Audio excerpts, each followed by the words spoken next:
I'm actually thinking about having razor blades hanging on my wall. I just really want to paint almost 360 or 340 different razor blades, which could be disposable or single use probably, but it would be sharp and acute to cut off my wrist in the case of masturbation.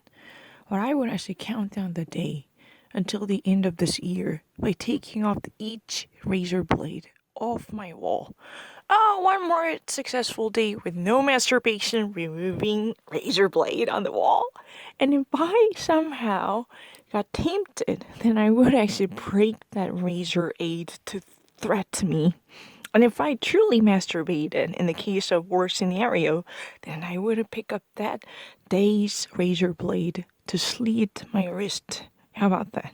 I'm actually even thinking about taking this type of drastic measure because I would really have a very normal life that I've been yearning for about a decade. I'm so sorry to have this kind of notion against my sister-in-law named Younga. Back then, in my early 20s, I was a really childish person. I really wanted to get married a person, but I never really necessarily wanted to have a child. I just really wanted to have a very, very happy and joyous life, but not necessarily an hedonistic person. Tell the truth, But but if you ever study the philosophy, hedonism is not really that necessarily related to the very basic instincts to create only satisfaction coming from that satiation of desires. There is a much deeper meaning in it. But I'm very serious about it. I would actually put my life on it if I ever actually make that gesture once more to invite those barrage of people who just really want to kill me. Think about it. I would actually make a trade-off between a child and my very happy marriage in Switzerland. Because I can envision that if I stay here and I would get divorced, no matter what happened. Doesn't matter. No matter what happens, I would actually be separated from my husband. Because in the first place, they said, hey, no matter what happens.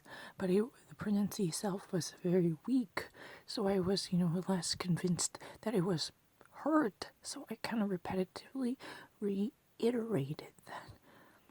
But I'm actually very much concerned that my vision is really true and correct. Because I would never fight off this ennui or anxiety so prevalent throughout my different phases here in South Korea. I was constantly stricken with depressive emotions as well as anxiety, needless to say, the ennui and boredom. Yeah. What else can I say? Nothing. My choices are very clear, and I don't even need to talk with the Frederick Plankin because I do know that this will be a long-term benefit for our relationship, that I could truly serve him, and I could actually be attentive to his inner desire by having a sound mind and spirit that might be good enough for Olympic Games of our own. The Olympic spirit should be trained in me. Sound mind and sound body. Because which one comes first? I don't know. Sound body actually gives you sound mind. Okay, whatever the deal. I love you, Frederick. I'll never do that.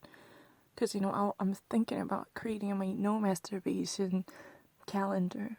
Each day would be taped with a razor blade, which would actually be beautifully arranged starting from January 27th and one blade per each day. If I somehow managed to survive that day with no masturbation, then I would take off the razor blade and dump it. And then this process would take off up until the very final day you would come and pick me up. I'm thinking about it. Think about it. If I somehow feel tempted, then I would actually chop this blade into half and literally put me underneath my finger to cut it off lightly to give me a warning. Hey, you feel tempted by that guy? But so far, there was no history. I really share this argument. I saw a very handsome guy in Krillin, but I never felt that much greatly thrived, or even actually excited sexually. There was no sexual arousal. Because, it was really like, flipping up or thumbing through the magazine. Those are real people, but I have no emotions attached to them. So, even actually looking into the eyes of very handsome people, this in this country or that country doesn't matter. I don't feel that much relevant to them because I have a history of not knowing many different people. So I think that they were really strangers. They would never understand who I am. And then, we would have never actually built up on a solid relationship. That kind of a belief is just so prevalent, so staunch and steadfast. I would be such an intransigent and stubborn person who would never back off from that suggestion. Oh, he would not know me. What can I do with him kind of idea. No matter how great that person might be. Because what can I actually do with them for the sake of our marriage? And for the sake of the marriage between me and that person, even in a hypothetical scenario or in presumption, I would have never imagined that. I'm so sorry.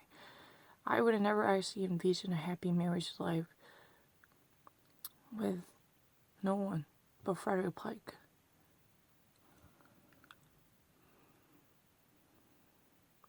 If my husband would have been not there, then I would have never drawn to marriage.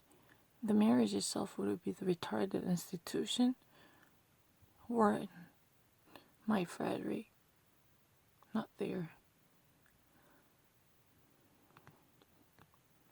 Were it not for Frederick Pike, and I would kill myself. I would have never continued one more day. Because it's meaningless.